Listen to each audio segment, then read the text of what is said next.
suis Alain Caïral, vigneron à Saint-Cernin-de-la-Barde. Mais la viticulture en France, elle est dans une situation, on va dire, de crise. On a quelque part deux paramètres qui sont en fait en difficulté, c'est la consommation et c'est les exportations, qui sont contrecarrées par des importations. Aujourd'hui, on est dans une politique qui est donc pour régler soi-disant les solutions selon le gouvernement, qui est de faire de l'arrachage.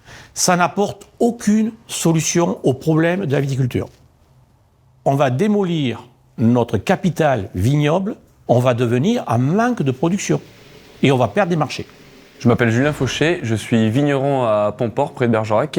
Le quotidien est très compliqué cette année. Depuis 5 ans il est, mais cette année encore plus. Dû à la météo déjà, mais ça c'est des impondérables. On le sait, c'est notre métier.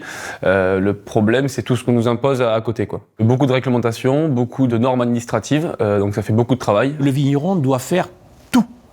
Il doit être à la fois le secrétaire, le comptable, le producteur, le commerçant, l'exportateur. Il doit faire tous les paramètres.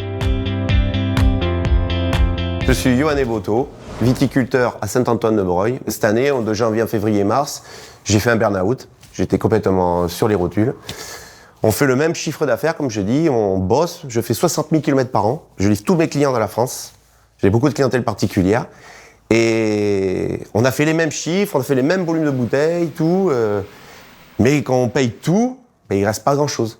J'ai fait un calcul depuis 2013, on a 40% d'augmentation. Et c'est compliqué. Notre prix de marge, il diminue. On ne peut pas faire comme une grande surface, demain matin, augmenter la livre de beurre d'1 euro.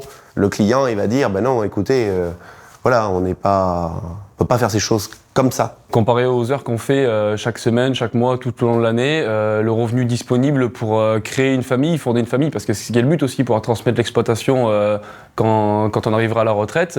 C'est notre patrimoine, donc on aimerait le transmettre, mais si on est sans revenu, on ne peut pas faire tous ces projets-là, quoi. Je rejoins la coordination rurale parce que j'estime que c'est un syndicat qui défend tous les agriculteurs. Pour moi, c'est un peu comme, une famille, voilà. On discute, on n'est pas tout seul. On ne laissera pas tomber l'agriculture, la viticulture, et pour ça, on continuera, s'il faut, à ressortir, à provoquer pour montrer qu'on partira pas, quoi. Je m'adresse aux 85 000 viticulteurs qui nous regardent. Vous êtes de plus en plus nombreux à nous rejoindre à la coordination rurale. J'ai pleinement conscience de la crise profonde et historique qui touche tous nos territoires ou la plupart de nos territoires. La position de la coordination rurale est claire. Nous sommes opposés à tout plan de liquidation de nos vignobles français. La viticulture, comme d'autres productions, se retrouve dans un marché mondialisé où les importations commencent le travail de destruction. Le monde de la finance, plus puissant que nos symboles protecteurs, pourrait détruire notre viticulture, là encore comme dans d'autres domaines. Nous croyons en l'avenir de nos fermes familiales, de nos coopératives viticoles.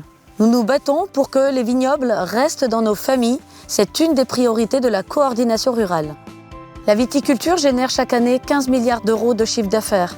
Cela mérite un plan d'action rapide et massif pour préserver nos terroirs, l'héritage de nos anciens et l'avenir des jeunes qui s'installent. Chers amis viticultrices, viticulteurs, rejoignez-nous pour cultiver ensemble l'indépendance et récolter un avenir serein.